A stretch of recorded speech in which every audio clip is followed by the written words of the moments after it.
Let's do a thought experiment. Imagine our home, planet Earth. Now picture it differently.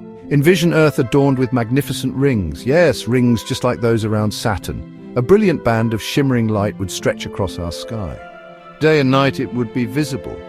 These rings would not be solid. They would be composed of countless individual pieces.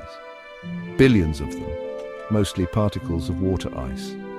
With some dust and rocky bits too. These particles would range in size, some tiny as dust, others as big as houses, all orbiting our planet together, forming a spectacular flat disk, a cosmic marvel right above our heads, always there, a constant reminder of the universe's grand designs.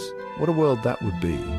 So, how would these amazing rings look from Earth's surface? It really depends on your location. Your latitude makes all the difference. If you were standing at the equator, for instance, you would witness an absolutely stunning sight. The rings would appear to rise straight up, vertically from the eastern horizon. They would form a perfect, luminous arch.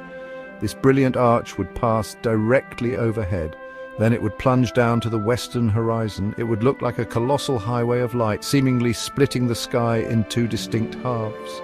Day and night this feature would dominate your view, an ever-present, truly awesome spectacle.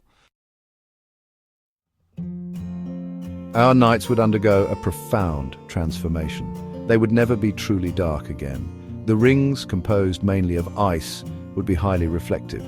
They would catch the sun's light, and they would scatter it across the night side of Earth, acting like a giant, natural celestial lamp. This means that genuine, deep darkness would become a rarity. Even on a night with no moon, the rings would cast a soft, ethereal glow. The entire landscape would be bathed in this constant, gentle luminescence. Imagine a world where twilight never fully ends. Our nocturnal existence, and that of all creatures, would be forever altered. Stargazing, as we know it, would become a very different pursuit. The ambient brightness from the rings would pose a new challenge. This constant light pollution, natural as it may be, would wash out many fainter stars. The delicate tapestry of distant constellations might become harder to discern. The faint, milky band of our own galaxy could be obscured.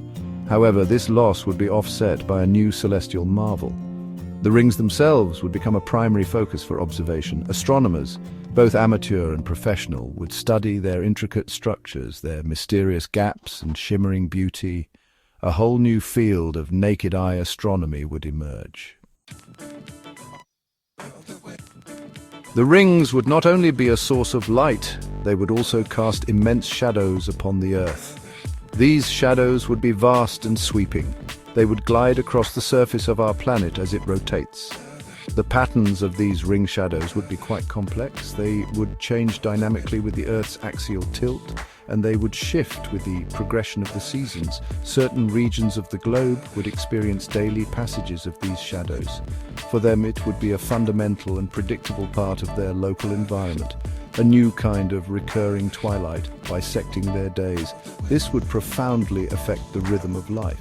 These regular, predictable shadow patterns could fundamentally reshape our systems of timekeeping. Our calendars might incorporate ring shadow events. We might speak of the season of the Northern Shadow's descent, or celebrate the festival of the shadow's narrowest passage. Our current calendars are primarily based on the cycles of the sun and the moon. With rings, humanity would have a third major celestial clock, its movements and shadows offering new ways to mark time. This could lead to entirely new methods for organizing months, seasons, and years. And of course, it would inspire a host of new cultural holidays and observances around the globe. What about humanity's ambition to explore space? The presence of a dense ring system would make this far more challenging. Launching rockets from Earth's surface would become a trickier proposition. We would need to identify and utilize safe corridors, clear paths through the plane of the rings, or routes that arc high above or far below them. The ring particles, even the smallest ones, would be orbiting at incredible speeds, thousands of miles per hour. A collision with the spacecraft, even with a pebble-sized fragment, could be catastrophic. Space travel would demand even more precise calculations and robust spacecraft shielding. It would be like navigating a cosmic minefield or a high-speed obstacle course. Our network of artificial satellites, so vital to modern life, would be in constant peril. Many of our most important satellites currently occupy orbits, orbits that would be right in the middle of a hypothetical ring system. Think of geostationary satellites. They provide us with communications, broadcasting, and weather monitoring. These would be particularly vulnerable. We would be forced to place our satellites in entirely different orbital regimes, perhaps in very high orbits far above the rings, or in carefully selected stable gaps within the ring structure, if such gaps exist. Protecting these crucial technological assets would become a paramount concern for all spacefaring nations. Space would become a significantly riskier operational domain.